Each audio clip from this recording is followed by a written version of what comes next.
Good afternoon, everybody. I'm back with a new book. I've decided to keep doing a little bit more reading. Um, I've been doing a lot of reading and thinking, not so much writing lately, but I'm processing a lot of stuff. So I have huge stacks of books, and it sort of reminds me when I was a kid. During like summer reading, I don't know if any of you guys ever did those library summer reading programs, but my mom would take us to the public library and we'd like these big stacks of books. And I just go through all the books. And I loved reading. And I know, most of us are sort of out of practice with actual reading lately. And I know a lot of people say not a lot, but some people out there say that they appreciate the stuff that I'm reading. So I wanted to revisit some of the books that I have here, and including this one, which I read as a kid. And there are so many books from the mid 70s. This one is Tuck Everlasting. And sort of the theme is immortality, I guess, and sort of the ethics of immortality. And I've been doing a lot of this work around the radioisotopes and wellness and longevity engineering, and sort of looking at what it might mean for sort of like hormesis, low dose radiation exposure, and their ideas for life extension or possibly mind uploads with blockchain mind files. And there's all sorts of crazy ideas, and there have been for quite some time about the longevity stuff. But I think there's quite a bit of conversation going on in the 1970s. So all this stuff, like when I was a kid, I had no idea that they were planning all these things out. So in addition to this, I actually have another one called While Late the Sweet Bird Sang. I think it's another, and it's an adult science fiction book from the early 70s that I want to read. And back in the day, they were imagining that the climate catastrophe was going to be a great ice age in the early 1970s, which sort of equates with what I was finding out about that University of East Anglia Climate Research Center.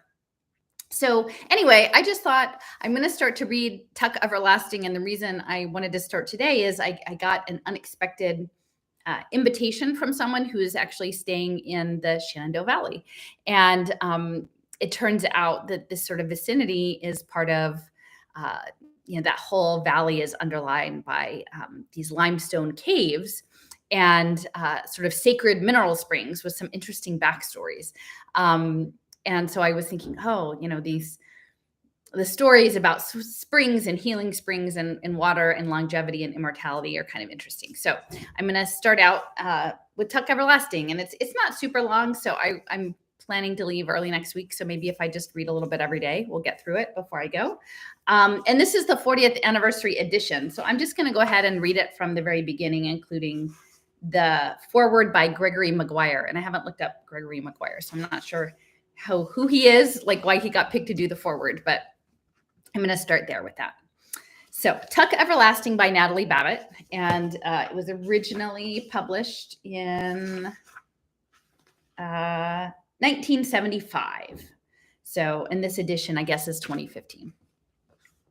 So, and there's also time, the whole like time bendy thing. Time, like story, moves only forward. Or maybe not. We don't really know, right? Once you open a book and read the first line, like my 6-word sentence above, you can never unread it. You might forget it till you see it again, but you can never return to the state of total unknowing. Yeah, for sure. You can never return to the total unknowing. The same holds true for storytelling. Now, I don't know about you, but I am the sort who tries very hard not to read the front flap of a dust jacket. Those beckoning paragraphs often give away the plot, and consequently, I avoid reviews, blurbs, jacket copy, and forewords wherever I can, and I prefer to explore a text on my own, to discover its secrets for myself. No spoilers. So if you've never read Tuck Everlasting before, and you feel as I do, why not let the author of this book, Natalie Babbitt, share this story at her own pace and discretion? Well, I remember what it means to approach this book for the first time, having no notion what lay ahead. And so I have an idea. Pause here and jump ahead and read Tuck Everlasting. This story shoots off like an arrow of a quivering bow. And when you finish, come back to the asterisk below and finish the foreword. But linger in the story as long as you like. I'm in no hurry. I have all the time in the world. You'll be back at these asterisks before you know it. Well, I was not expecting that. So I guess we will maybe jump forward and do what he says and then come back to it later. Okay, so this is the prologue. Oh wow. Okay, we're not far off. The first week of August. The first week of August hangs at the very top of summer, the top of the livelong year, like the highest seat of a Ferris wheel when it pauses in its turning. The weeks that come before are only a climb from balmy spring, and those that follow a drop to the chill of autumn. But the first week of August is motionless and hot. It's curiously silent too, with blank white dawns and glaring noons and sunsets smeared with too much color. Often at night there is lightning, but it quivers all alone. There's no thunder, no relieving rain. These are strange and breathless days, the dog days, when people are led to do things they are sure to be sorry for after. It's been kind of a tricky week for me, so that resonates. One day at that time, not so very long ago, 3 things happened. And at first, there appeared to be no connection between them. At dawn, May Tuck set out on her horse for the wood at the edge of the village of Tree Gap. She was going there, as she did once every 10 years, to meet her 2 sons, Miles and Jesse. At noontime, Winnie Foster, whose family owned Tree Gap Wood, lost her patience at last and decided to think about running away. And at sunset, a stranger appeared at the Foster's gate. He was looking for someone, but he didn't say who. No connection, you would agree, but things can come together in strange ways. The wood was at the center, the hub of the wheel, and all wheels must have a hub. A Ferris wheel has one, as the sun is the hub of the wheeling calendar. Fixed points they are, and best left undisturbed. For without them, nothing holds together. But sometimes people find this out too late. The road that led to Tree Gap had been trod out long before by a herd of cows. This is chapter 1. By a herd of cows who were, to say the least, relaxed. It wandered along in curves and easy angles, swayed off and up in a pleasant tangent to the top of a small hill, and ambled down again between fringes of bee-hung clover, and then cut sideways across a meadow. Here, its edges blurred, it widened and seemed to pause, suggesting tranquil bovine picnics, slow chewing, and thoughtful contemplation of the infinite. And then it went on again and came at last to the wood. But on reaching the shadows of the first trees, it veered sharply. It swung out in a wide arc, as if, for the first time, it had reason to think where it was going, and it passed around. On the other side of the wood, the sense of easiness dissolved. The road no longer belonged to the cows. It became instead, and rather abruptly, the property of people. And all at once, the sun was uncomfortably hot, the dust oppressive, and the meager grass along its edges somewhat ragged and forlorn. And on the left stood the first house, a square and solid cottage with a touch-me-not appearance, surrounded by grass cut painfully to the quick, and enclosed by a capable iron fence, some 4 feet high, which clearly said, "Move on. We don't want you here." And so the road went humbling by and made its way past cottages, more and more frequent, but less and less forbidding, into the village. But the village doesn't matter except for the jailhouse and the gallows. The first house only is important. The first house, the road, the wood. There was something strange about the wood. If the look of the first house suggested that you'd better pass it by, so did the look of the wood. But for quite a different reason. I mean, the house was so proud of itself that you wanted to make a lot of noise as you passed, and maybe even throw a rock or 2. But the wood had a sleeping, otherworld appearance that made you want to speak in whispers. This, at least, is what the cows might have thought. Let it keep its peace. We won't disturb it. And whether the people felt that way about the wood or not is difficult to say. There were some perhaps who did, but for the most part, the people followed the road around the wood because, well, that was the way it led. There was no road through the wood. And anyway, for the people, there was another reason to leave the wood to itself. It belonged to the Fosters, the owners of the Touch-Me-Not cottage, and was therefore private property in spite of the fact that it lay outside the fence and was perfectly accessible. The ownership of land is an odd thing when you come to think of it. I mean, how deep, after all, can it go? If a person owns a piece of land, does he own it all the way down in ever narrowing dimensions till it meets all the other pieces at the center of the earth? Does ownership consist only of a thin crust under which the friendly worms have never heard of trespassing? In any case, the wood, being on top, except of course for its roots, was owned bud and bough by the Fosters in the Touch-Me-Not cottage, and if they never went there, if they never wandered in among the trees, well, that was their affair. Winnie, the only child of the house, never went there, though she sometimes stood inside the fence, carelessly banging a stick against the iron bars, and looked at it. But she'd never been curious about it. I mean, nothing ever seems interesting when it belongs to you, only when it doesn't. And what is interesting, anyway, about a slim few acres of trees? I mean, there was a dimness shot through with bars of light, a great many squirrels and birds, a deep, damp mattress of leaves on the ground. All the other things just as familiar, if not so pleasant, like things like spiders and thorns and grubs.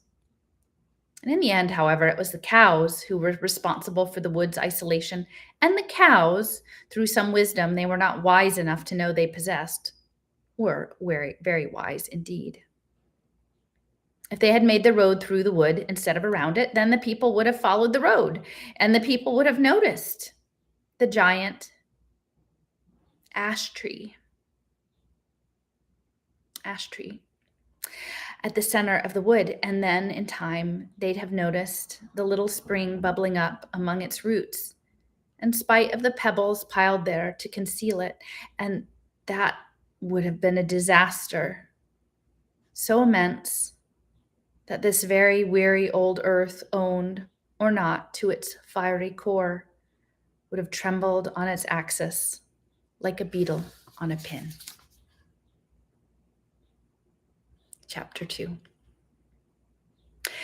And so, at dawn that day in the first week of August, May Tuck woke up and lay for a while beaming at the cobwebs on the ceiling, and at last she said aloud, "The boys will be home tomorrow." May's husband on his back beside her, he did not stir. He was still asleep, and the melancholy creases that folded his daytime face were smoothed and slack. He snored gently, and for a moment the corners of his mouth turned upward in a smile, and Tuck almost never smiled except in sleep. May sat up in bed and looked at him tolerantly. "The boys will be home tomorrow," she said again, a little more loudly. Tuck twitched, and the smile vanished, and he opened his eyes. "Why'd you have to wake me up?" he sighed. "I was having that dream again. The good one, where we're all in heaven, and we never heard of Tree Gap." May sat there frowning, a great potato of a woman, with a round, sensible face and calm brown eyes. "It's no use having that dream," she said. "Nothing's gonna change." "You tell me that every day," said Tuck, turning away from her onto his side. "Anyways, I can't help what I dream." "Maybe not," said May, "but all the same, you should have got used to things by now." Tuck groaned. "I'm going back to sleep," he said. "Not me," said May. "I'm going to go take the horse and go down to the wood to meet them." "Meet who?" "The boys, Tuck, our sons. I'm going to ride down to meet them." "Better not do that," said Tuck. "I know," said May, "but I just can't wait to see them. And anyways, it's been 10 years since I went to Tree Gap. No one will remember me. I mean, I'll ride in at sunset just to the wood. I won't go into the village. But even if someone did see me, I mean, they won't remember. They never did before, did they?" "Suit yourself then," said Tuck into his pillow. "I'm going back to sleep." And May Tuck climbed out of bed and began to dress. 3 petticoats, a rusty brown skirt, one with an enormous pocket, an old cotton jacket, and a knitted shawl which she pinned across her bosom with a tarnished metal brooch. The sounds of her dressing were so familiar to Tuck that he could say, without opening his eyes, "You don't need that shawl in the middle of summer." May ignored this observation, and instead she said, "Will you be all right? We won't be back till late tomorrow." Tuck rolled over and made a rueful face at her. What in the world could possibly happen to me? "That's so," said May. "I keep forgetting." "I don't," said Tuck. "Have a nice time." And in a moment, he was asleep again. May sat on the edge of the bed and pulled on a pair of short leather boots, so thin and soft with age, it was a wonder they held together.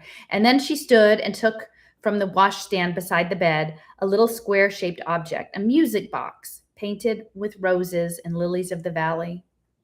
It was the one pretty thing she owned, and she never went anywhere without it. Her fingers strayed to the winding key on the bottom, but glancing at the sleeping Tuck, she shook her head and gave the box a little pat and dropped it into her pocket.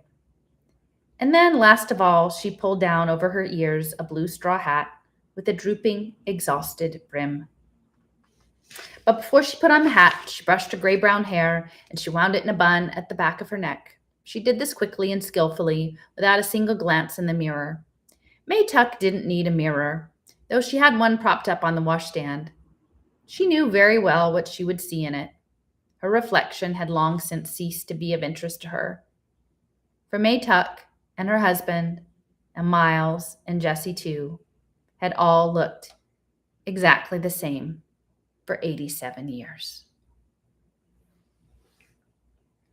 Chapter 3.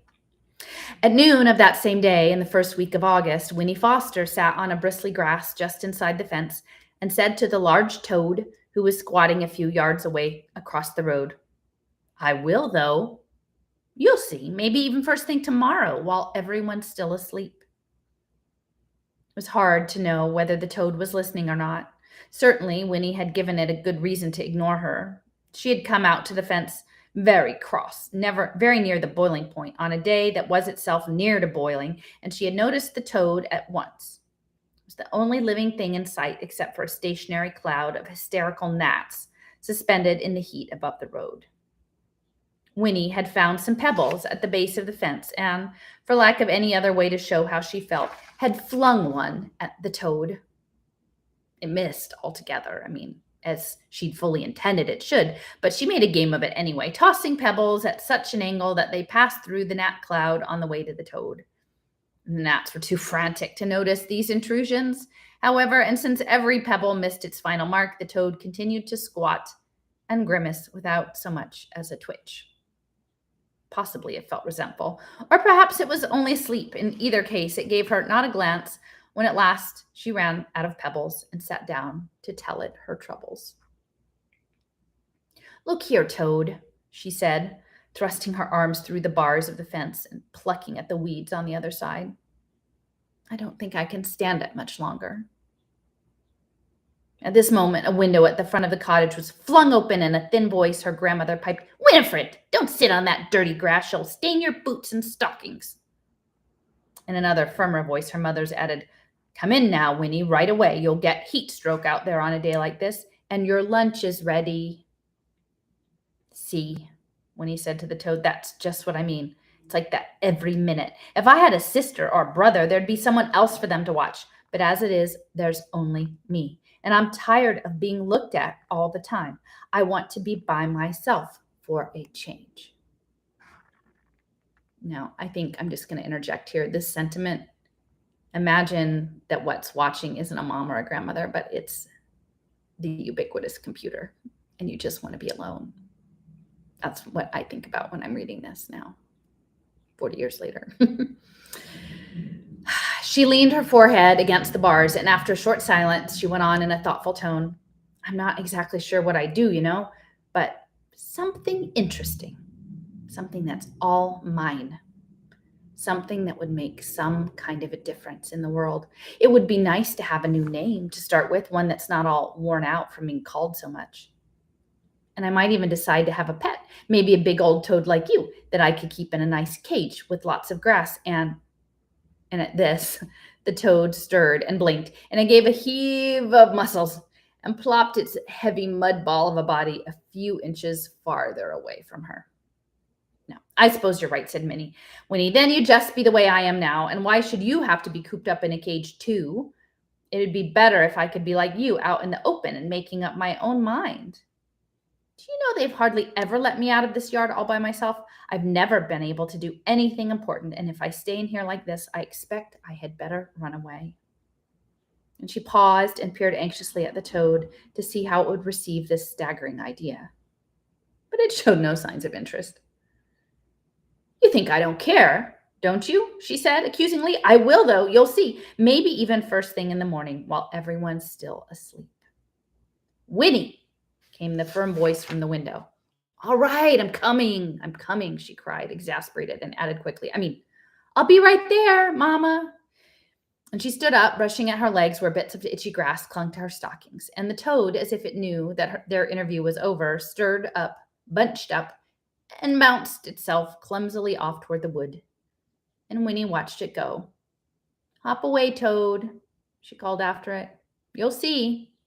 Just wait till morning. Chapter 4. At sunset of that same long day, a stranger came strolling up the road from the village and paused at the Fosters' gate. Winnie was once again in the yard, this time intent on catching fireflies. And first she didn't notice him, but after a few moments of watching her, he called out, Good evening. He was remarkably tall and narrow, the stranger standing there. His long chin faded off into a thin, apologetic beard. But his suit was a jaunty yellow that seemed to glow a little in the fading light. A black hat dangled from one hand, and as Winnie came toward him, he passed the other through his dry gray hair, settling it smoothly. Well now, he said in a light voice, out for fireflies, are you? Yes, said Winnie. Lovely thing to do on a summer evening, he said, the man richly. A lovely entertainment. I used to do it myself when I was your age. But, of course, that was a long time ago. And he laughed, gesturing in self-deprecation with long, thin fingers, and his tall body moved continuously. A foot tapped, a shoulder twitched, and it moved in angles rather jerkily, but at the same time, he had kind of a grace, like a well-handled marionette. Indeed, he seemed to almost hang suspended there in the twilight. But Winnie, though she was half charmed, was suddenly reminded of the stiff black ribbons that had hung on the door of the cottage for her grandfather's funeral, and she frowned and looked at the man more closely. But this smile seemed perfectly all right and quite agreeable and friendly. Is this your house? Asked the man, folding his arms now and leaning against the gate. Yes. Do you want to see my father? Well, perhaps in a bit, said the man, but I'd like to talk to you first. Have you and your family lived here long? Oh, yes, we've lived here forever. Forever? The man echoed thoughtfully. It was not a question, but Winnie decided to explain anyway. Well, not forever, but of course, but as long as there have been any people here. My grandmother was born here. She says it was all trees once, just one big forest everywhere around, but mostly it's all cut down now, except for the wood. I see, the man said, pulling at his beard. So, of course, you know everyone and everything that goes on. Well, not especially, said Winnie. At least I don't. Why? The man lifted his eyebrows. Oh, well, I'm looking for someone. A family. I don't know anybody much, said Winnie with a shrug, but my father might. You could ask him. I believe I shall, said the man. I do believe I shall. And at this moment, the cottage door opened, and in the lamp glow that spilled over the grass, Winnie's grandmother appeared. Winifred, who are you talking to out there? It's a man, Granny, she called back. He says he's looking for someone. What's that? Said the old woman, and she picked up her skirts and came down the path to the gate. What'd you say he wants? The man on the other side of the fence bowed slightly. Good evening, madame. He said, how delightful to see you looking so fit. And why shouldn't I be fit? She retorted, peering at him through the fading light. His yellow suit seemed to surprise her, and she squinted suspiciously. We haven't met that I recall. Who are you? What are you looking for? The man answered neither of these questions, and instead he said, "Well, this young lady tells me you've lived here for a long time, so I thought you would probably know everyone who comes and goes." And the old woman shook her head. "Well, I don't know everyone," she said, "nor do I want to. And I don't stand outside in the dark discussing such a thing with strangers, and neither does Winifred. So," and then she paused. For through the twilight sounds of crickets and sighing trees, a faint, surprising wisp of music came floating to them, and all three turned towards the wood. It was a tinkling little melody, and in a few moments it stopped.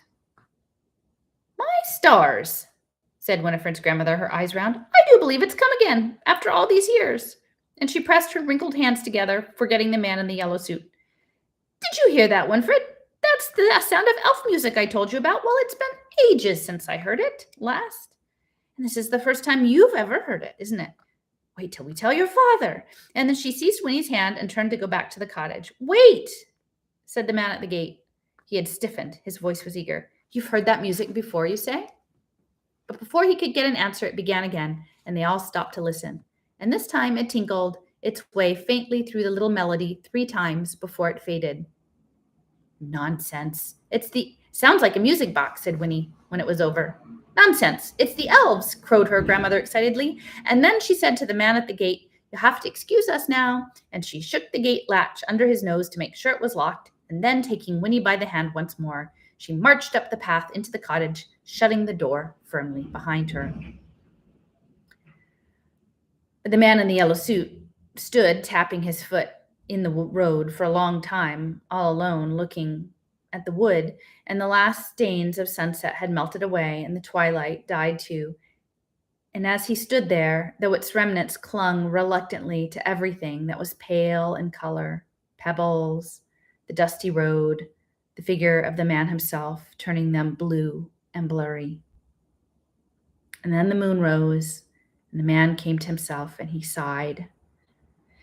His expression was one of intense satisfaction, and he put on his hat, and in the moonlight his long fingers were graceful and very white. And then he turned and disappeared down the shadowy road, and as he went he whistled very softly the tinkling little melody from the wood. Chapter 5. Okay. Winnie woke early the next morning. The sun was only just opening its own eye on the eastern horizon, and the cottage was full of silence. But she realized that sometime during the night she had made up her mind and that she would not run away today. Where would I go anyway, she asked herself. There's nowhere I really want to be. But in another part of her head, the dark part where her oldest fears were housed, she knew there was another sort of reason for staying home. She was afraid to go away alone. It was one thing to talk about being by yourself, doing important things, but quite another when the opportunity arose. The characters in the stories she read always seemed to go off without a thought or a care. But in real life, well, the world was a dangerous place. People were always telling her so. And she would not be able to manage without protection. They were always telling her that too. No one ever said precisely what it was that she would not be able to manage, but she didn't need to ask. Her own imagination supplied the horrors. Still, it was galling, this having to admit that she was afraid. And when she remembered the toad, she felt even more disheartened. I mean, what if the toad should be out by the fence again today? I mean, what if he should laugh at her secretly and think she was a coward? Well, anyway, she could at least slip out right now, she decided, and go into the wood to see if she could discover what had really made the music the night before. That would be something anyway. She did not allow herself to consider the idea that making a difference in the world might require a bolder venture.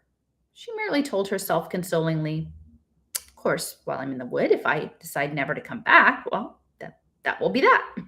And she was able to believe in this because she needed to, and believing was her own true promising friend once more. It was another heavy morning, already hot and breathless. But in the wood, the air was cooler and it smelled agreeably damp. And Winnie had been no more than 2 slow minutes walking timidly under the interlacing branches when she wondered why she had never come here before. "Oh, it's nice," she thought with great surprise, for the wood was full of light, entirely different from the light she was used to. It was green and amber and alive, quivering in splotches on the padded ground, fanning into sturdy stripes between the tree trunks. And there were little flowers that she did not recognize, white and palest blue, and endless tangled vines. And here and there a fallen log, half rotted, but was soft with patches of sweet green velvet moss. And there were creatures everywhere. I mean, the air fairly hummed with their daybreak activity. Beetles and birds and squirrels and ants and countless other things unseen, all gentle and self-absorbed and not in the least alarming. There was even, she saw with satisfaction, the toad. It was squatting on a low stump, and she might not have noticed it, for it looked more like a mushroom than a living creature sitting there. And as she came abreast of it, however, it blinked, and the movement gave it away. "See," she explained, "I told you I'd be here first thing in the morning." And the toad blinked and nodded. Or perhaps it was only swallowing a fly, but then it nudged itself off the edge of the stump and vanished into the underbrush. "It must have been watching for me," said Winnie to herself, and she was very glad that she had come. She wandered for a long time, looking at everything, listening to everything, proud to forget the tight, pruned world outside, humming a little now, trying to remember the pattern of that melody she had heard the night before. And then up ahead, in a place where the light seemed brighter and the ground somewhat more open, something moved. Winnie stopped abruptly and crouched down. "Well, if it's really the elves," she thought, "I can have a look at them." And though her instinct was to turn and run, she was pleased to discover that her curiosity was stronger. She began to creep forward. She would just go close enough, she said, just close enough to see. And then she would turn and run. But when she came up near behind a sheltering tree trunk, she peered around it and her mouth dropped open, and all thought of running melted away. There was a clearing directly in front of her, at the center of which an enormous tree thrust up its thick roots, rumpling the ground 10 feet around in every direction. And sitting, relaxed, with his back against the trunk, was a boy, almost a man, and he seemed so glorious to Winnie that she lost her heart at once. He was thin and sunburned, this wonderful boy, with a thick mop of curly brown hair, and he wore his battered trousers and loose grubby shirt with as much self-assurance as if they were silk and satin. And a pair of green suspenders, more decorative than useful, gave the finishing touch, for he was shoeless, and there was a twig tucked between the toe of one foot. And he waved the twig idly as he sat there, his face turned up to gaze at the branches far above him. The golden morning light seemed to glow all around him, while brighter patches fell, now on his lean brown hands and now on his face and hair, as the leaves stirred overhead. And then he rubbed an ear carelessly and yawned and stretched. And shifting his position, he turned his attention to a little pile of pebbles next to him. And as Winnie watched, scarcely breathing, he moved the pile carefully to one side, pebble by pebble. And beneath the pile, the ground was shiny wet. The boy lifted a final stone, and Winnie saw a low spurt of water, arching up and returning, like a fountain, into the ground. He bent and put his lips to the spurt, drinking noiselessly, and then he sat up and drew his shirt sleeve across his mouth, and as he did, he turned his face in her direction, and their eyes met.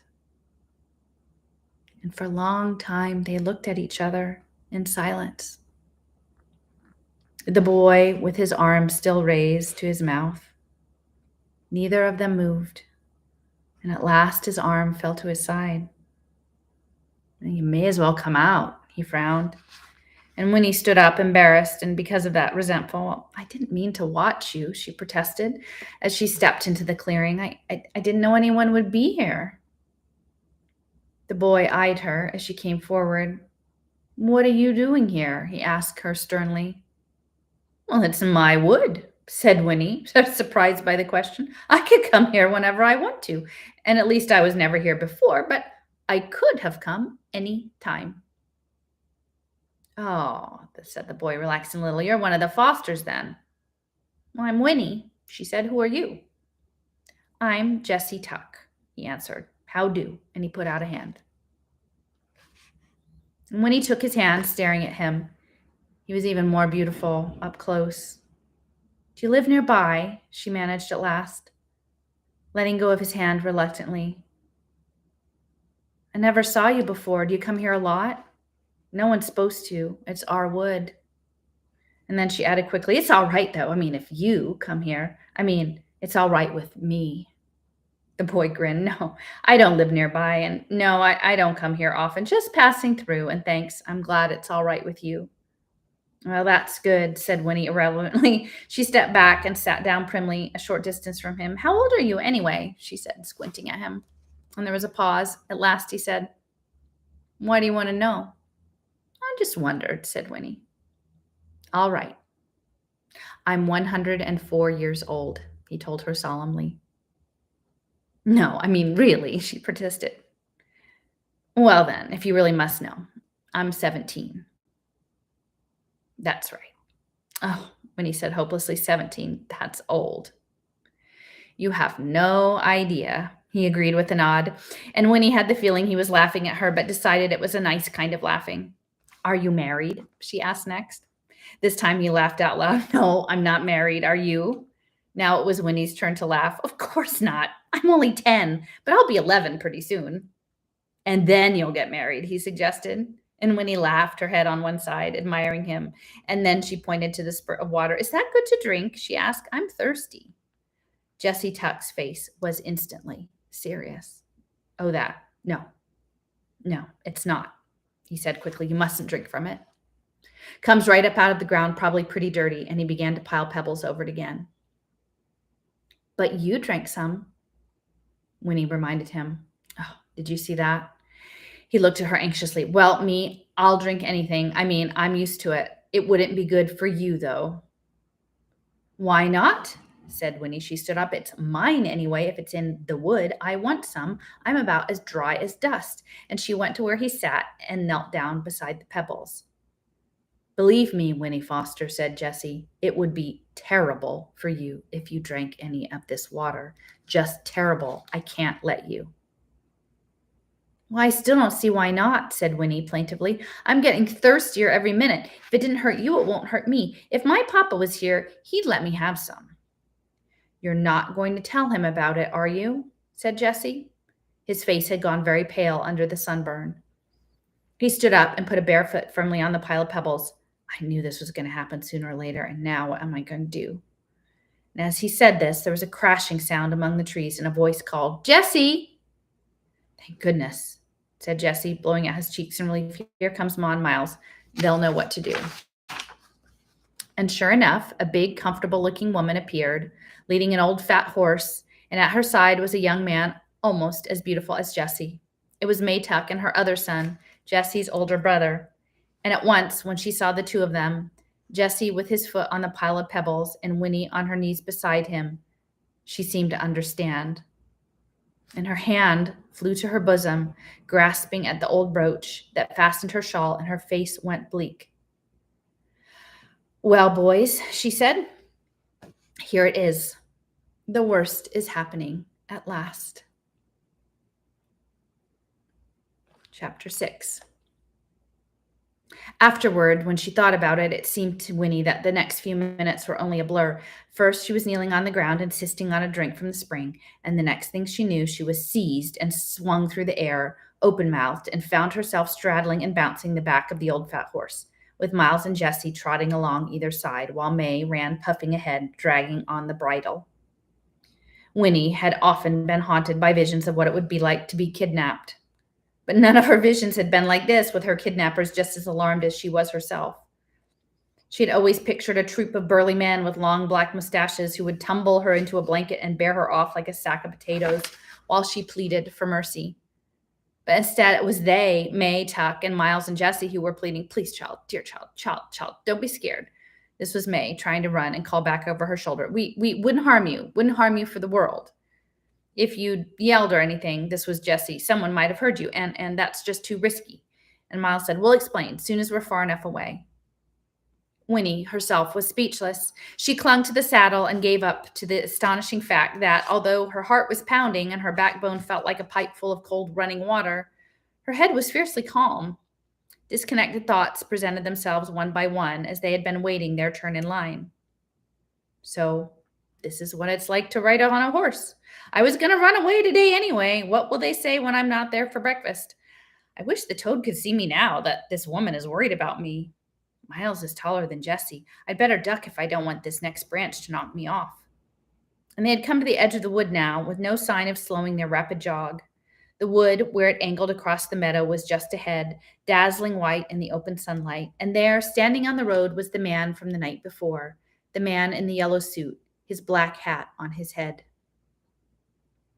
Discovering him, seeing his surprise and presented at once with choices, Winnie's mind perversely went blank, and instead of crying out for help, she merely goggled at him as they fled past the spot where he stood.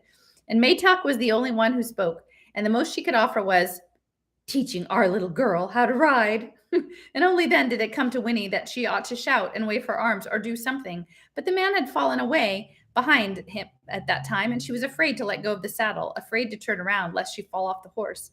And in another moment, it was too late, and they had sped up the hill and down the other side, and the opportunity was lost. After another few minutes, the road led them to a place where, off to the left, a shallow stream looped near, with willows and sheltering scrubby bushes. "Stop!" cried May. We'll stop here." And Miles and Jessie grabbed the horse's harness, and he pulled up abruptly, nearly toppling Winnie off his neck. "Lift the poor child down," May gasped, her chest heaving. "We'll have to go catch our breath by the water and try to put things straight before we go on." But the explanation, once they had stumbled onto the banks of the stream, came hard. May seemed embarrassed, and Miles and Jessie fidgeted, glancing at their mother uneasily. No one knew how to begin.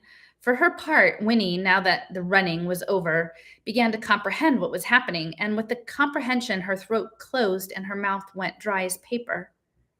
This was no vision. This was real. Strangers were taking her away. They might do anything. She might never see her mother again. And then, thinking of her mother, she saw herself as small, weak, and helpless, and she began to cry, suddenly crushed as much by outrage as shock. And Maytuk's round, wrinkled face in dismay. "Dear Lord, don't cry. Please don't cry, child." And she implored, "We're not bad people. Truly, we're not. We had to bring you away. You'll see why in a minute. And we'll take you back as soon as we can. Tomorrow, I promise." And when May said tomorrow, Winnie's sobs turned to wails. Tomorrow? It was like being told she would be kept away forever. She wanted to go home now, at once, rush back to the safety of the fence and her mother's voice from the window. May reached out to her, but she twisted away her hands over her face and gave herself up to weeping. "Oh, this is awful," said Jessie. "Can't you do something, Ma? The poor little tad." "Well, we ought to have come up with a better plan than this," said Miles. "No, that's the truth," said May helplessly. "The dear Lord knows there's been enough time to think of one, and it had to happen sooner or later. I mean, we've been plain bold and lucky it hasn't happened before now. But I never expected it would be a child." She reached distractedly into the pocket of her skirt and took out the music box, and without thinking, twisted the windy key with trembly fingers. When the tinkling little melody began, Winnie's sobbing slowed. She stood by the stream, her hands still over her face, and listened. Yeah, it was the same music she had heard the night before. And somehow it calmed her. It was like a ribbon tying her to familiar things, and she thought, well, when I get home, I'll tell Granny it was elf music after all. And she wiped her face as well as she could with her wet hands and turned to May. "That's the music I heard last night." And she managed between recovering snuffles. "When I was out in my yard, my granny said it was elves."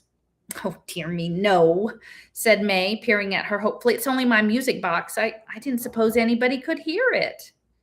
And she held it out to Winnie. "Do you want to take a look?" "It's pretty," said Winnie, taking the little box and turning it over in her hands.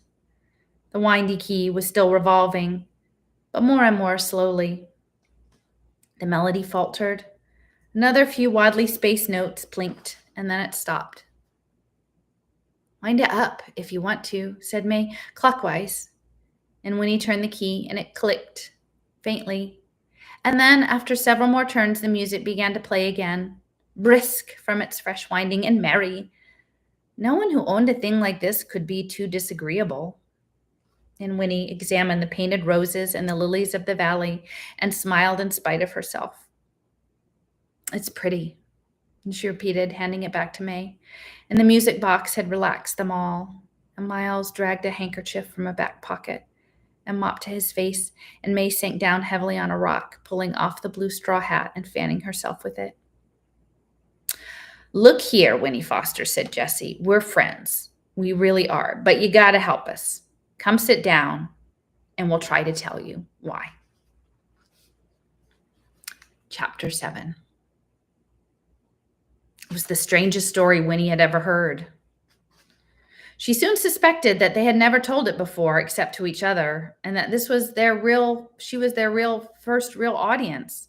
For they gathered around her like children at their mother's knee, each trying to claim her attention, and sometimes they all talked at once and interrupted each other in their eagerness.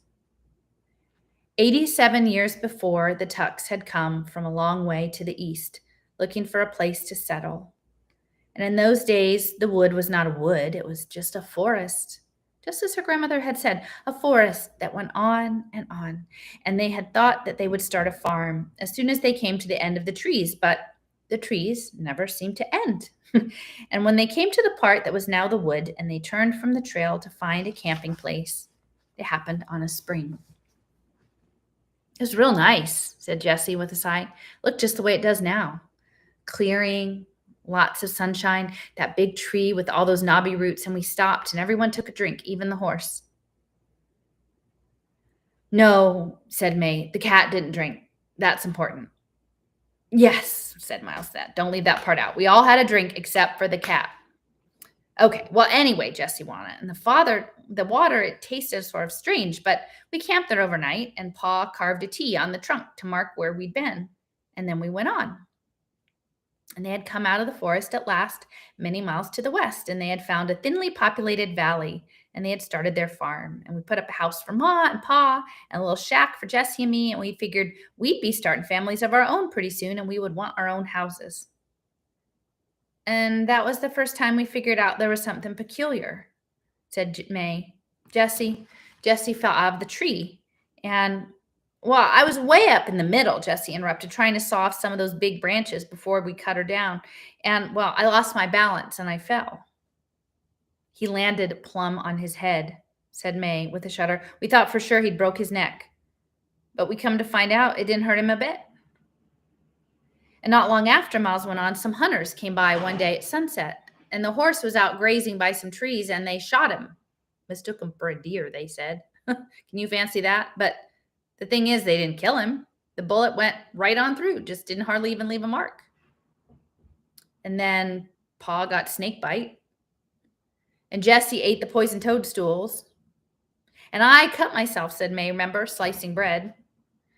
But it was the passage of time that worried them most. They had worked the farm, they'd settled down, made friends, but after 10 years, then 20, they had to face the fact that something was terribly wrong.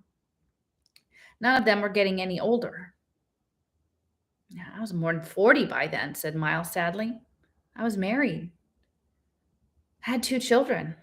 But from the look of me, I was still 22. My wife, well, she finally made up her mind I'd sold my soul to the devil. And she left me and she went away and she took the children with her. I'm glad I never got married, Jessie put in. It was the same with our friends, said May. They come to pull back from us. There was talk about witchcraft, black magic.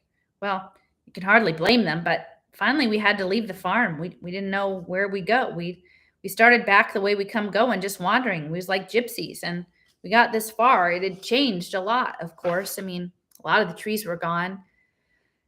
There was people and Tree Gap. It was New Village. The road was here, but in those days it was mostly just a cow path, and we went on to what was left of the wood to make a camp. And when we got to the clearing and the tree and the spring, we remembered it from before. It hadn't changed, no more than we had, said Miles. And that was how we found out Pa had carved a T on the tree, remember, 20 years before. But the T was just where it had been when he'd done it. That tree hadn't grown one whit in all that time. It was exactly the same. And the T he'd carved was as fresh as if it had just been put there. And then they'd remember drinking the water. They and the horse, but not the cat. And the cat had lived a long and happy life on the farm, but had died some 10 years before. So they decided at last that the source of their changelessness was the spring. Well, when we come to that conclusion, May went on, Tuck said, that's my husband, Angus Tuck. He said, well, we had to be sure once and for all, and he took his shotgun and he pointed at himself the best way he could, and before we could stop him, he pulled the trigger. And there was a long pause, and May's fingers laced together in her lap, twisted with the tension of remembering. And at last she said, that shot knocked him down. Went right into his heart. Had to, the way he aimed, and right on through him. Scarcely even left a mark. Just like he shot a bullet through water. He was just the same as if he'd never done it. And after that, well, we went sort of crazy, said Jessie, grinning at the memory. Heck, I was going to live forever. Can you figure what it felt like to find that out? Then we sat down and we talked it over, said Miles. Well, we're still talking it over, said Jessie. And we figured it would be very bad if everyone knowed about that spring. And we began to see what would happen. Do you understand, child? That water, it stops you right where you are. And if you'd had a drink of it today, you'd stay a little girl forever. You'd never grow up. Not ever. We don't know how it works or even why, said Miles. Pa thinks it's something left over from, I don't know, some other plan for the way the world should be. Some plan that didn't work out too good, and so everything got changed except that spring got passed over somehow or other. Maybe he's right. I don't know. But you see, Winnie Foster, when I told you before I'm 104 years old, I was telling the truth. But really, I'm only 17. As far as I know, I'll stay 17 until the end of the world. Chapter 8. Winnie did not believe in fairy tales. She had never longed for a magic wand, did not expect to marry a prince, and was scornful most of the time of her grandmother's elves. And so now she sat, mouth open, wide-eyed, not knowing what to make of this extraordinary story. It couldn't, not a bit of it, be true, and yet, it feels so fine to tell somebody, Jessie exploded. Just think, Winnie Foster, you're the only person in the world besides us who knows about it. Hold on now, Miles said cautiously. Maybe not. There might be a whole lot of others for all we know wandering around just like us. Maybe, but we don't know them, Jessie pointed out. We've never had anyone but us to talk to about it. Winnie, isn't it peculiar and kind of wonderful? Just think of all the things we've seen in the world and all the things we're going to see. Well, that kind of talk will make her want to rush back and drink a gallon of the stuff, warned Miles. There's a whole lot more to it than Jessie Tuck's good times, Oh, stuff, said Jessie with a shrug. We might as well enjoy it as long as we can't change it. You don't have to be such a parson about it all the time. Not being a parson, said Miles. I just think you ought to take it more serious. Now, boys, said May. She was kneeling by the stream, splashing her face and hands with cool water. Such weather, she exclaimed, sitting back on her heels, and she unfastened the brooch, took off her shawl, toweled her dripping face. Well, child, she said to Winnie, standing up, now you share our secret. And it is a big, dangerous secret. And we've got to have your help to keep it. I expect you're full of questions, but we can't stay here no longer. And she tied the shawl around her waist and then sighed. It pains me to think about how your ma and pa will worry, but there's just no way around it. We got to take you home with us. That's the plan. Tuck, he'll want to talk it out. Make sure you see why you can't tell no one, but we'll bring you back tomorrow, all right? And all three of them looked at her hopefully. All right, said Winnie.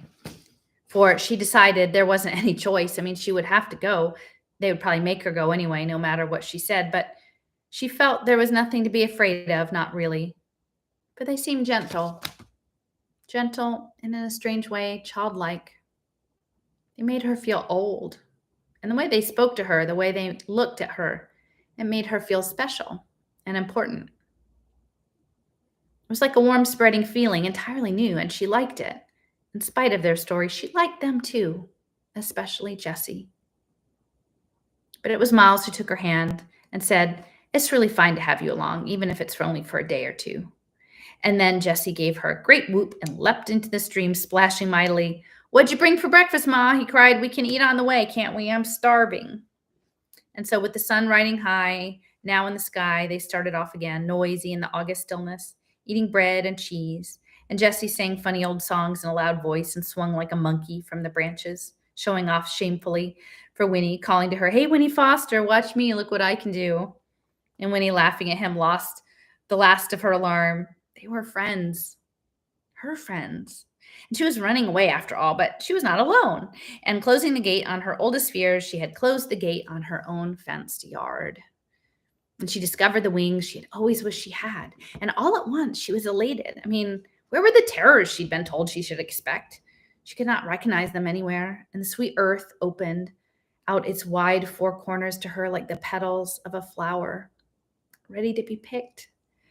And it shimmered with light and possibility till she was dizzy with it. Her mother's voice, the feel of home, receded for the moment, and her thoughts turned forward. Why, she too might live forever in this remarkable world she was only just discovering. The story of the spring, it might be true. So that when she was not rolling along the back of the fat old horse by choice this time, she ran shouting down the road, her arms flung out, making more noise than anyone. It was good. So good, in fact, that through it all, not one of them noticed that the man they had passed on the road, the man in the yellow suit, had crept up to the bushes by the stream and heard it all, the whole fantastic story. And nor did they notice that he was following now beside the road, far behind, his mouth above the thin gray beard, turning ever so slightly towards a smile. Chapter 9. The August sun rolled up and hung at mid-heaven for a blinding hour, and at last wheeled westward before the journey was done.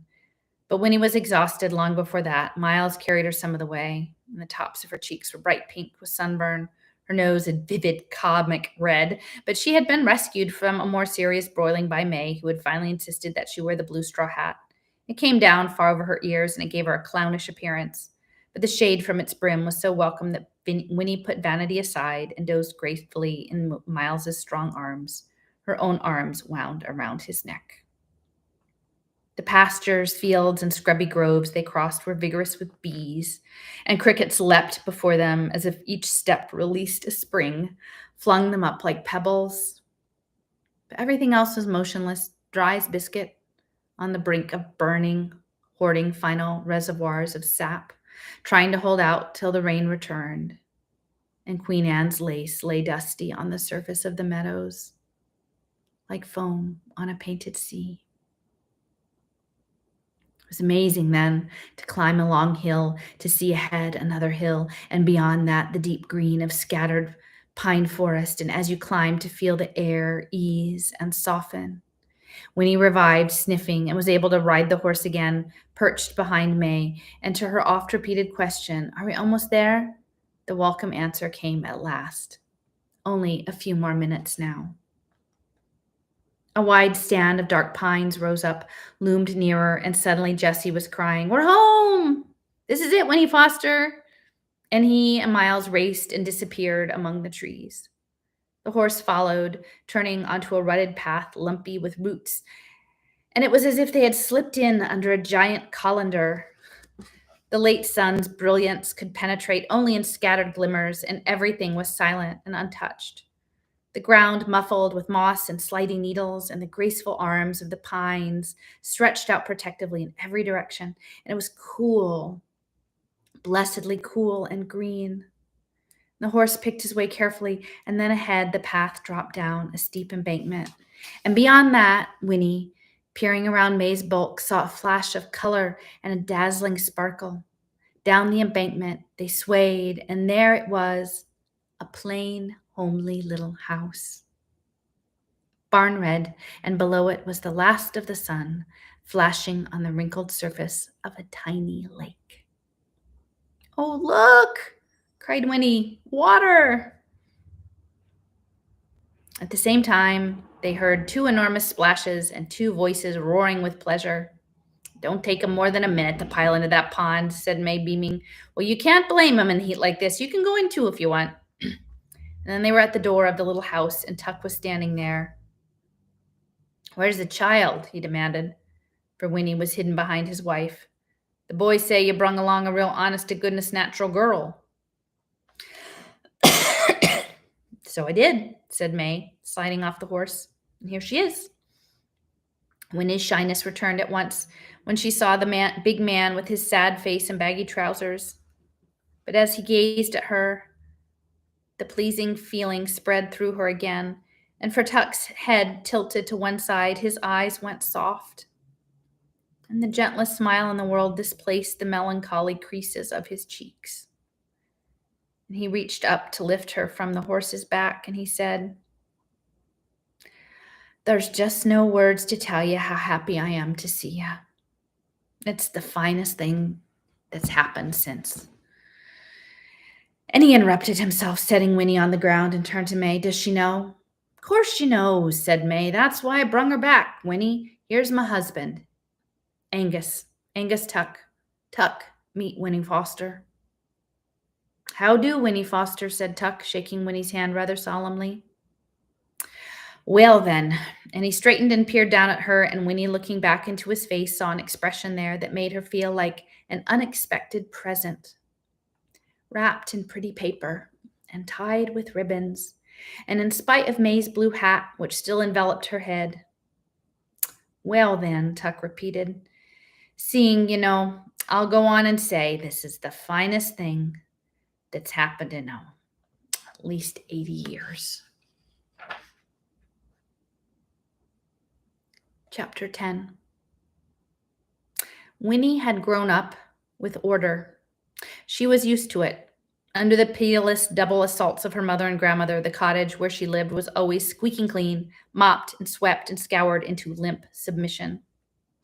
There was no room for carelessness, no putting things off until later. The Foster women had made a fortress out of duty. Within it, they were indomitable. And Winnie was in training. And so she was unprepared for the homely little house beside the pond, unprepared for the gentle eddies of dust, the silver cobwebs, the mouse who lived, and welcome to him, in a table drawer. And there were only 3 rooms. The kitchen came first, with an open cabinet where dishes were stacked in a perilous tower, without the least regard to their varying dimensions. There was an enormous back stove and a metal sink, and every wall was piled and strewn and hung with everything imaginable, from onions to lanterns to wooden spoons to wash tubs, and in a corner stood Tuck's forgotten shotgun. The parlor came next, where the furniture, loose and sloping with age, was set about helter-skelter, and an ancient green plush sofa lolled in one alone in the center, like yet another mossy fallen log facing a soot-streaked fireplace still deep in last year's winter ashes. The table, with the drawer that housed the mouse, was pushed off, also alone, into a far corner, and 3 armchairs and an elderly rocker stood about aimlessly like strangers at a party, ignoring each other. Beyond this was the bedroom, where a vast and tipsy brass bed took up most of the space, but there was room beside it for the washstand with the lonely mirror, and opposite its foot a cavernous oak wardrobe from which leaked the faint smell of camphor. Up a steep flight of narrow steps was a dusty loft. That's where the boys sleep when they're home, May explained, and that was all. And yet it was not quite all, for there was everywhere evidence of their activities, May's and Tuck's, her sewing, patches and scraps of bright cloth, half-completed quilts and braided rugs, and a bag of cotton batting with wisps of its contents like snow, drifting into cracks and corners. The arms of the sofa, webbed with strands of thread and dangerous with needles. His wood carving, curly shavings furring the floor, and little heaps of splinters and chips, every surface dim with the sawdust of countless sandings. Limbs of unassembled dolls and wooden soldiers, a ship model propped up on the mouse's table, waiting for its glue to dry, and a stack of wooden bowls, their sides smooth to velvet, the topmost bowl filled with a jumble of big wooden spoons and forks, like dry bleached bones. We make things to sell, said May, surveying the mess approvingly. And still this was not all, for on the old beam ceiling of the parlor, streaks of light swam and danced and wavered like a bright mirage, reflected through the windows from the sunlit surface of the pond. There were bowls of daisies everywhere, gay and white and yellow, and over everything was the clean, sweet smell of the water and its weeds, and the chatter of swooping kingfisher, and the carol and twill of a dozen other kinds of bird, and occasionally the thrilling bass note of an unastonished bullfrog at ease somewhere along the muddy banks. And into it all came Winnie, eyes wide and very much amazed. And it was a whole new idea to her that people could live in such disarray, but at the same time, she was charmed. I mean, it was comfortable. Climbing behind May up the stairs to see the loft, she thought to herself, maybe it's because they think they have forever to clean it up. And this was followed by another thought far more revolutionary. Maybe they just don't care. And the boys don't be home very much, said May as they came up to the half light of the loft. But when they are, they bed up there. There's plenty of room, and the loft was cluttered too with all kinds of odds and ends. But there were 2 mattresses rolled out on the floor, and fresh sheets and blankets were folded almost neatly on each, waiting to be spread. Where do they go when they go away? Asked Winnie. What do they do? Oh, said May, they go different places and they do different things. They work at what jobs they can get. They try to bring home some of their money. Miles can do carpentering, and he's a pretty fair blacksmith too. And Jesse now, he don't ever seem too settled in himself. Of course, he's still young. She stopped and smiled. That sounds funny, doesn't it? Still, it's true, just the same. So Jesse, he does what strikes him at the moment, working in the fields or in saloons, things like that, wherever he comes across. But they can't stay in any one place for long, you know. I mean, none of us can. People get to wondering, she sighed. We've been in this house about as long as we dare, going on 20 years. I mean, it's a right nice place. Tuck's got so real attached to it. And then, too, it's off by itself, plenty of fish in the pond, not too far from the towns around. I mean, when we need things, we go sometimes one, sometimes the next, so people don't come to notice us too much. And we sell where we can, but I guess we'll be moving on one of these days. I mean, it's just about time. It sounded rather sad to Winnie, never to belong anywhere. That's too bad, she said, glancing shyly at May, always moving around and never having any friends or anything. But May shrugged off this observation. Well, Tuck and me, we got each other, and that's a lot. And the boys now, well, they go their separate ways, and they're some different. Don't always get on too good, but they come home whenever the spirit moves. And every 10 years, first week of August, they meet at the spring, and they come home together so we can be a family again for a little while. And that's why we was there this morning. One way or another, it all works out. And she folded her arms and nodded, more to herself than to Winnie. Life's got to be lived. No matter how long or short, she said calmly, you got to take what comes. We just go along like everyone else, one day at a time. It's funny. We don't feel no different, leastwise I don't. Sometimes I forget about what's happened to us, forget about it altogether, and then sometimes it comes over me and I wonder what happened to us. I mean, we're plain as salt, us Tucks. We don't deserve no blessings if it is a blessing, and likewise, I don't see how we deserve to be cursed if it's a curse. Still, there's no use trying to figure out why things fall the way they do. Things just are. The fussing don't bring changes. Tuck. Now, he's got a few other ideas, but I expect he'll tell you. There, the boys are in from the pond. And when he heard a burst of voices downstairs, in a moment, Miles and Jesse were climbing to the loft. Here, child, said May hastily. Hide your eyes. Boys, are you decent? What'd you put on to swim in? I got Winnie up here. Do you hear me? For goodness sake, Ma, said Jesse, emerging from the stairwell. You think we're going to march around the house and are all together with Winnie Foster in the house? And Miles behind him said, we just jumped in with our clothes on, too hot and tired to shed them. It was true. They stood out there side by side with their wet clothes plastered to their skin, little pools of water collecting at their feet. Well, said May, relieved. All right, find something dry to put on. Your pa's got supper nearly ready. And she hustled Winnie down the narrow stairs. Chapter 11. It was a good supper. Flapjacks, bacon, bread, applesauce, but they ate sitting about in the parlor instead of around a table. Winnie had never had a meal that way before, and she watched them carefully at first to see what rules there might be that she did not know about. But there didn't seem to be no rules. Jesse sat on the floor and used the seat of a chair for a table, but the others held their plates in their laps. There were no napkins, It was all right then to lick the maple syrup from your fingers. And Winnie was never allowed to do such a thing at home, but she had always thought it would be the easiest way.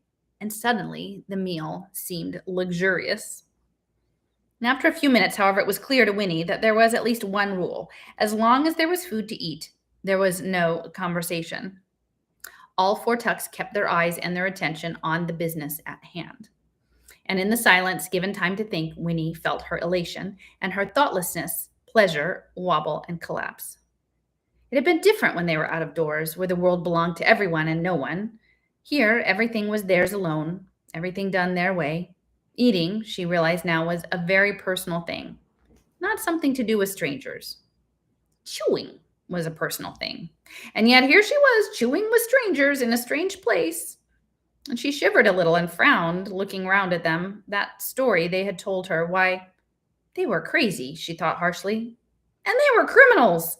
And they had kidnapped her right out of the middle of her own wood. And now she would be expected to sleep all night in this dirty, peculiar house. And she had never slept in any bed but her own in her entire life. And these thoughts flowed all at once from the dark part of her mind.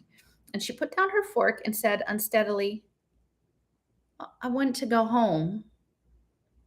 And the Tuck stopped eating and looked at her surprised, and May said soothingly, Why, of course you do, child. That's only natural. I'll take you home. As I promised I would, soon as we've explained it a bit as to why you've got to promise you'll never tell about the spring. That's the only reason we brung you here. We got to make you see why. And then Miles said cheerfully and with a sudden sympathy, There's a pretty good old rowboat. I'll take you out for a row after supper. No, I will, said Jessie. Let me. I found her first, didn't I, Winnie Foster? Listen, I'll show you where the frogs are in. Hush, Tuck interrupted. Everyone hush. I'll take Winnie rowing on the pond. There's a good deal to be said, and I think we better hurry up and say it. I got a feeling there ain't a whole lot of time. And Jessie laughed at this and ran a hand roughly through his curls. That's funny, Pa. Seems to me like time's the only thing we got a lot of. But May frowned. You worried, Tuck? What's got you? No one saw us on the way up. Well, now, wait. Yes, they did, come to think of it. But there was that man on the road just outside Tree Gap, but he didn't say nothing. He knows me, though, said Winnie. She had forgotten, too, about the man in the yellow suit, and now thinking of him, she felt a surge of relief. He'll tell my father he saw me. He knows you? Said May, her frown deepening. But you didn't call out to him, child. Why not? I was too scared to do anything, said Winnie honestly. Tuck shook his head. I never thought we'd come to the place where we'd be scaring children, he said. I guess there's no way to make it up to you, Winnie, but I'm sure most awful sorry it had to happen like that. Who was this man you saw? I don't know his name, Winnie, but he's a pretty nice man, I guess. In fact, he seems supremely nice to her now, kind of a savior. And then she added, he came to our house last night, but he didn't go inside. Well, that don't sound too serious, Pa, said Miles. Just some stranger passing by. Just the same, we got to get you home again, Winnie, Tuck said, standing up decisively. Got to get you home just as fast as we can. And I got a feeling this whole thing is about to come apart like wet bread. But first, we got to talk. And the pond's the best place. The pond's got answers. Come along, child. Let's go out on the water. Chapter 12. The sky was a ragged blaze of red and pink and orange, and its double trembled on the surface of the pond like the color spilled from the paint box. The sun was dropping fast now like a soft red sliding egg yolk, and already to the east there was a darkening to the purple. And Winnie, newly brave with her thoughts of being rescued, climbed boldly into the rowboat. The hard heels of her buttoned boots made a hollow banging sound against its wet boards, loud in the warm and breathless quiet. Across the pond, a bullfrog spoke a deep note of warning. Tuck climbed in too, pushing off, and settled the oars into their locks, dipped into the silty bottom in one strong pull, and then the rowboat slipped from the bank, and then silently glided out, tall water grasses whispering away from its sides, releasing it. Here and there, the still surface of the water dimpled, and the bright rings spread noiselessly and vanished. Feeding time, said Tuck softly, and Winnie, looking down, saw hosts of tiny insects skittering and skating on the surface. Best time of all for fishing, he said, when they come up to feed. He dragged on the oars. The rowboat slowed and began to drift gently toward the farthest end of the pond. It was so quiet that Winnie almost jumped when the bullfrog spoke again, and then from the tall pines and birches that ringed the pond, a wood thrush caroled, and the silver notes were pure and clear and lovely. "Know what that is all around us, Winnie?" said Tuck in a low voice. "Life. Moving, growing, changing. Never same 2 minutes together. This water, you look out at it every morning and it looks the same, but it ain't. All night long it's been moving, coming in through the stream back there to the west, slipping out through the stream down east, always quiet. Always new, moving on. You can't hardly see the current, can you? Sometimes the wind makes it look like it's going the other way, but it's always there. The water's always moving on. And someday, after a long while, it comes to the ocean." And they drifted in silence for a time. The bullfrog spoke again, and from behind them, far back in some reedy, secret place, another bullfrog answered. And in the fading light, the trees along the banks were slowly losing their dimensions, flattening into silhouettes clipped from black paper and pasted to the paling sky. The voice of a different frog, hoarser and not so deep, croaked from the nearest bank. "Know what happens then?" said Tuck. "To the water? The sun sucks out some of it right out of the ocean and carries it back to the clouds, and then it rains, and the rains fall into the ocean, and the stream, it keeps moving on, taking it all back again. It's a wheel, Winnie. Everything's a wheel, turning and never stopping. And the frogs is part of it, and the bugs, and the fish, and the wood thrush, too. And people. But never the same ones. Always coming in new, always growing and changing, always moving on. That's the way it's supposed to be. That's the way it is." And the rowboat had drifted at last to the end of the pond. But now its bow bumped into the rotting branches of a fallen tree that thrust its thick fingers into the water. And though the current pulled at it, dragging its stern sideways, the boat was wedged and could not follow, and the water slipped past it, out between the clumps of reeds and brambles, and gurgled down a narrow bed, over stones and pebbles, foaming a little, moving swiftly now and after its slow trip between the pond's wide banks. Further down, Winnie could see that it hurried into a curve around a leaning willow, and it disappeared. "It goes on," Tuck repeated, "to the ocean. But this rowboat now is stuck. If we didn't move it out ourselves, it would stay stuck here forever, like trying to get loose. But it's stuck. That's what us Tucks are, Winnie. Stuck. So can't move on. Ain't part of the wheel no more. We're dropped off, Winnie. We're left behind. And everywhere around you, things is moving and growing and changing.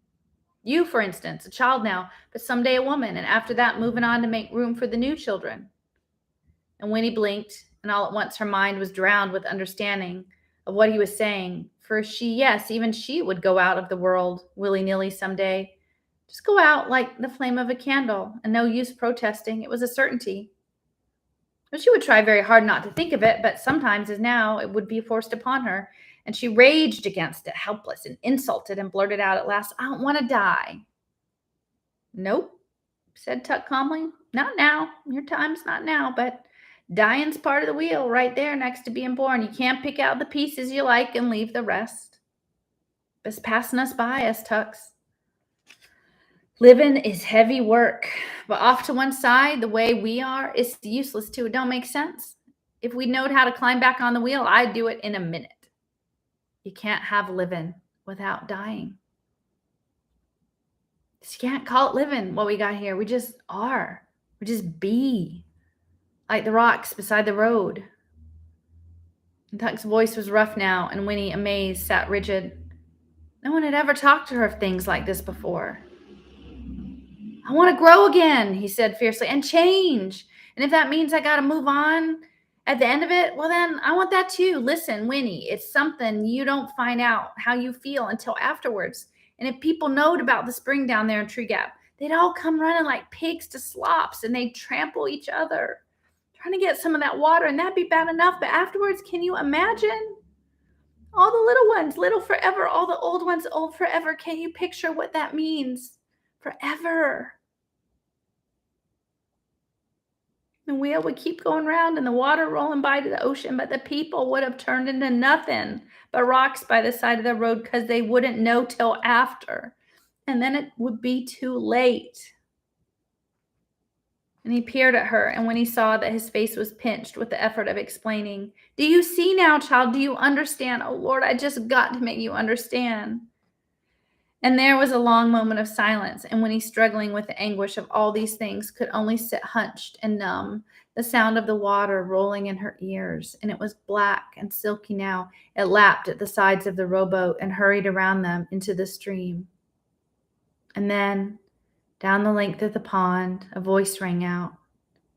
It was Miles, and every word across the water came clearly to their ears. "Pa, Pa, come back. Something's happened. Horse is gone. Can you hear me? Somebody stole the horse." Chapter 13. Sometime later, the man in the yellow suit slipped down from the saddle and tied the Tuck's old horse to a bar of the Foster's fence. He tried the gate. It was unlocked. He pushed through and strode up the path to the door of the cottage. Though it was very late now, almost midnight, the windows glowed golden. The family had not gone to bed. The man in the yellow suit took off his hat and smoothed his hair with long white fingers and then knocked at the door. It was opened at once by Winnie's grandmother, and before she could speak, the man said quickly, "Good evening. May I come in? I have happy news for you. I know where they've taken your little girl." Chapter 14. There had been nothing for the Tucks to do but go to bed. It was too dark now to go out looking for the horse thief, and anyway, they had no idea when he had done his thieving or which way he'd gone. "That beats all, though, don't it, Pa?" said Jessie, "coming up to a person's house and stealing their horse right out from under their nose." "Gotta give you that," said Tuck, "but the question is, was it just some ordinary thief, or was it someone that has special reason? I don't like it.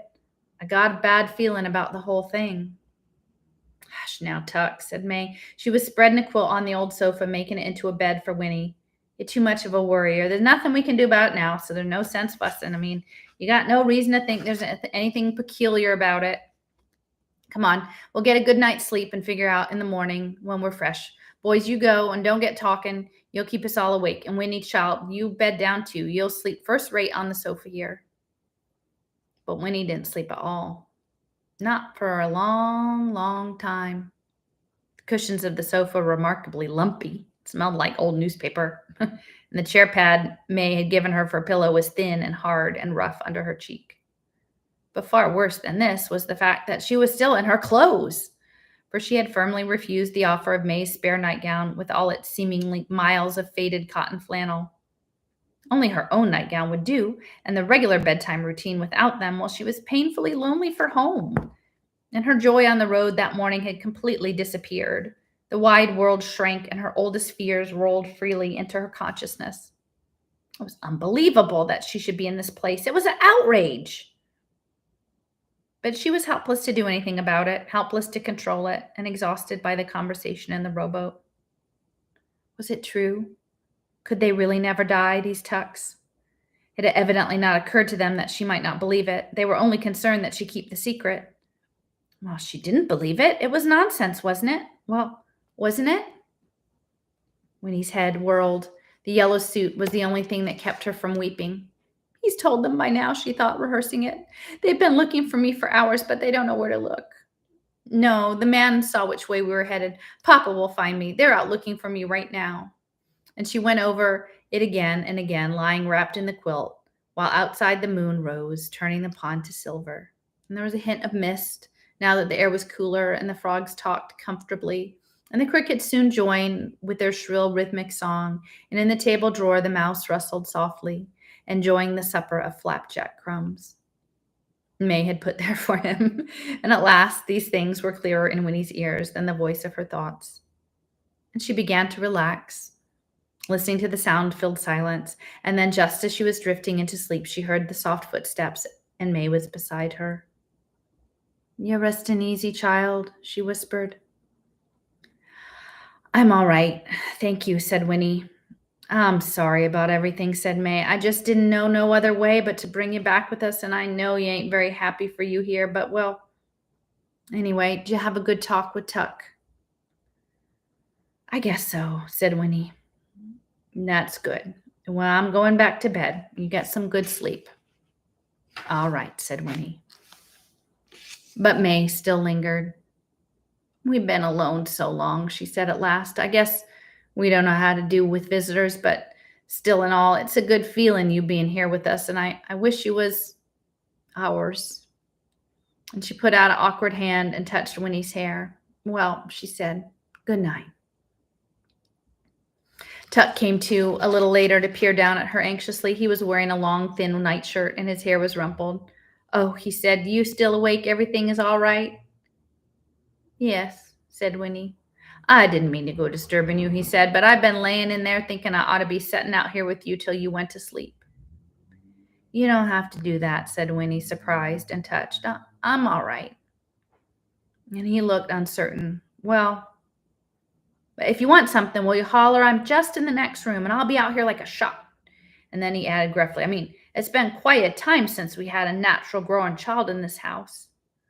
And his voice trailed off. "Well, try to get some sleep. That sofa there, I guess, this ain't the kind of thing you're used to." "It's fine," said Winnie.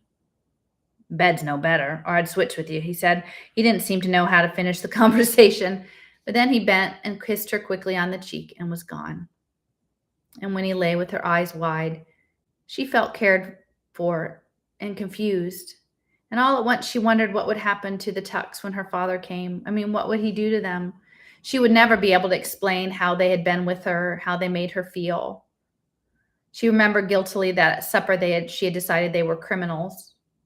Well, but they were, and yet. And then a final visitor made her confusion complete. There was a creaking on the loft stairs, and Jessie was looking down at her.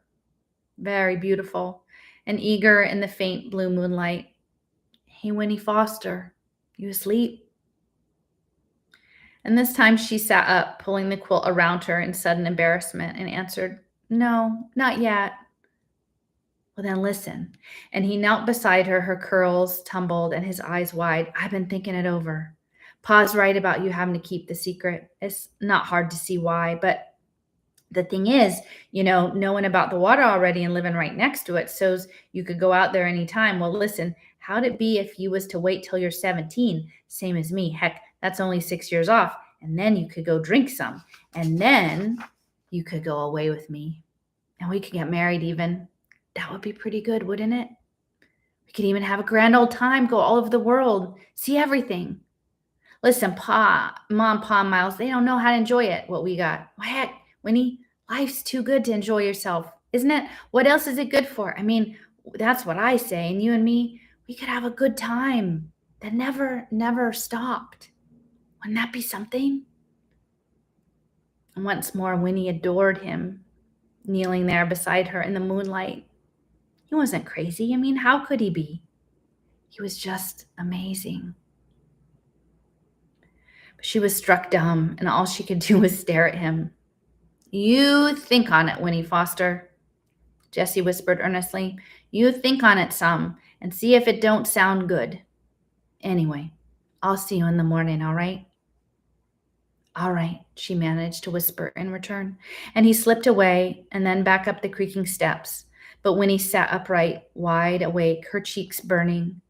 She could not deal with this remarkable suggestion. She could not think on it, for she didn't know what to believe about anything. And she lay down again, finally, and stared into the moonlight for another half an hour before she fell asleep. All right. Well, that seems like a good place to stop. Hour and a half in, so thanks for joining us. Probably try to read some more tomorrow. Tuck Everlasting, Natalie Babbitt.